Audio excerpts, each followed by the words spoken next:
أما هجرته وميل لوغو تلقلي إن درس تربوية نغطه ودرس تشريعية ومحل التشريع وميل للربه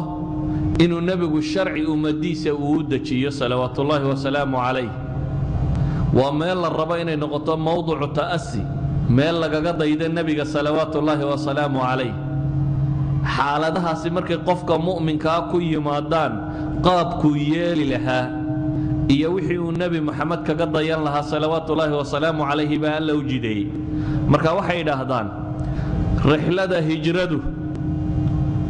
oo ahayd inuu daabad yar nabigu fuulo oo gaal hogaaminayo cabdillaahi ibnu urayqid gaalu hogaanka u hayo oo uu saxaaraha maro waxaa soo dhibi ku dhacdo waxay kaga gadisnay tii uu jibriil la socday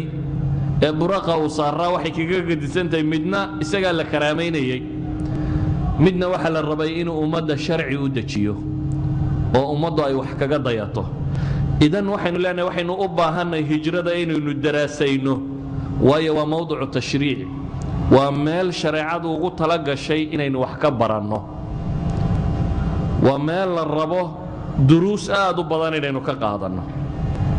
sida awgeed culimada qaar kale waxay tilmaamaan مثلا munaafiqiinta ilaahay subxaanahu wa tacaala wuu awoodayay nebi maxamed in la yidhaha hebella waa munaafiqa iska jir hebella iska jir hebella iska jir hebella iska jir qaar ka midana waaba loo sheegay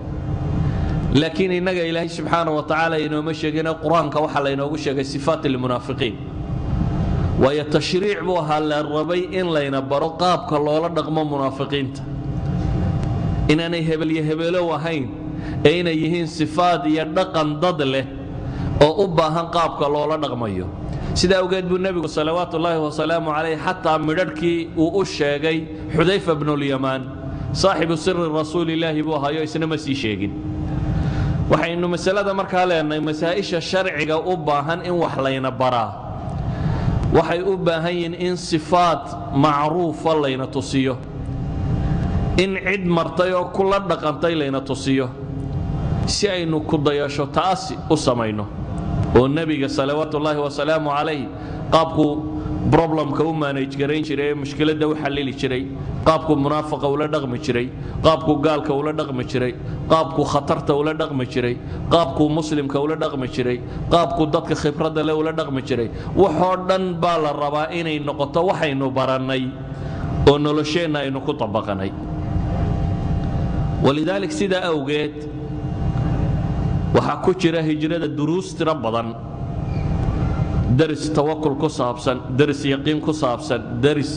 قادشة السبب كصابسن درس تخطيط كصابسن درس كصابسن قف والبشقة وقبان كراين لودرو درس كصابسن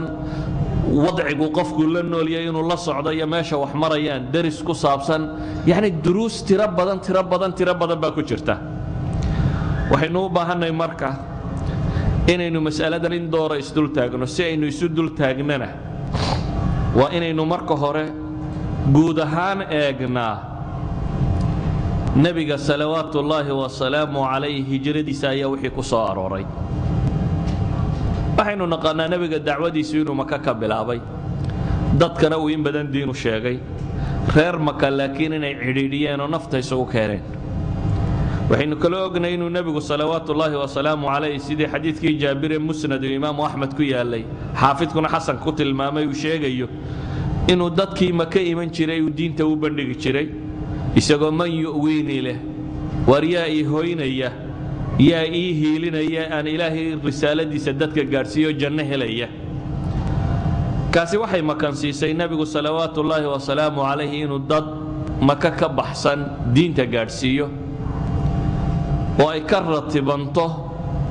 baycaadkii uu reer madiina la galay ee baycat alcaqaba aluula iyo baycat alcaqaba athaaniya oo ahaa dad madiina safar ku yimi oo diinta u bandhigay waxay culimmadu tilmaamaan inuu berigii hore la kulmay nin la odhan jiray suwayd ibnu saamit alansaariy oo ahaa nin mutaxanis oo diimihii hore ku cibaadaysan jiray oo dabeetana intuu nebiga wuxu soo bandhiguu nebigu yidhi warkaagu wuu fiican yahay bal anigana kayga dhegayso dabeetana nebigu mar warkiisii u sheegay ayuu ninkii wuxuu yidhi warka aad sheegaysaa waa war fiican mana fogaynin nebiga laakiin dagaaladii xarbu bucaad ee u dhaxeeyay aws iyo khasraj uu ku geeriyooday talkii waxay yidhahdaan waxaanu filaynay isagoo muslima inuu dhintay iyaas ibnu mucaad ninkii la odhan jiray baa ka mid isna kadibna nimankii khasrajiyiinta ahaabaa bilaabay waxaynu ku soo koobaynaa warkaasi inuu nebigu salawaatullaahi wasalaamu calayhi uu gaadhay xaal uu hijroodo hijrada tan inta aanan duruusta ka warramin waxaan jeclay inaan sardiyo saddex xadiiثoo nebiga ka sugan salawaatullaahi wasalaamu calayhi ama saddex qiso oo ku saabsan hijradii nebiga oo ku soo arooray kitaabka imaam albukhaari uu soo saaray saddexda qiso markaan sheego kadib ayaan tilmaamayaa waxyaabaha aynu rabno inaynu ka faa'iidaysanno ta koowaad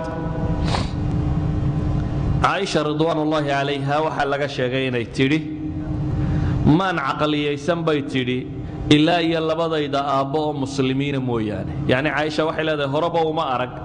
aabbaha iyo hooyadoo gaale anigu wuxuun baan caqli yeeshay iyagoo muslima waxaana jirtay bay leedahay ma jirin maalin waa baryo ilaa iyo nebigu salawaatullaahi wasalaamu calayhi guriga iyaga buu iman jiray bay leedahay gelinka hore iyo gelinka dambaba yacni nebigu waa noo iman jiray gelinka hore iyo gelinka dambe labadaba wuuna soo mari jiray markii muslimiinta la itixaamay bay tidhi ee dhibta badani soo gaadhay ayuu aabbahay oo abubakari ka hijrooday bay tidhi maka wuxuu qabtay dhankaa iyo xabashida ayuu u jeestay yaman buu u soo kacay barkilkhamaad meesha la yidhaahdo markuu marayaba waxaa la kulmay nin la odhan jiray ibnu dakhina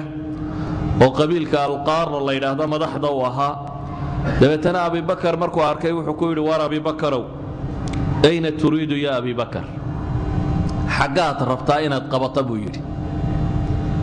abibakar wuxuu yidhi akhrajanii qawmi waxa ay soo saaray tolkay waxaan rabaa fawrida nasiixa fi lardi waacbuda rabbi inaan dhulka ilaahay iska maro oo rabbigay caabudo ayaan doonayaa buu leeyahy oo iskaga taga nimankan ibnu dakhina ninkii qaaro qabiilka la yidhaahdo odaygeeda ahaabaa wuxuu yidhi abibakarow adigoo kale lamana soo saaro mana baxo waayo innaka taksib almacduum watasilu alrixm wataxmilu alkal watuqri dayf watuciinu cala nawaa'ib alxaq faana laka jaar weedho la mida weedhihii ay khadiiji ku tidhi nebiga salawaatullaahi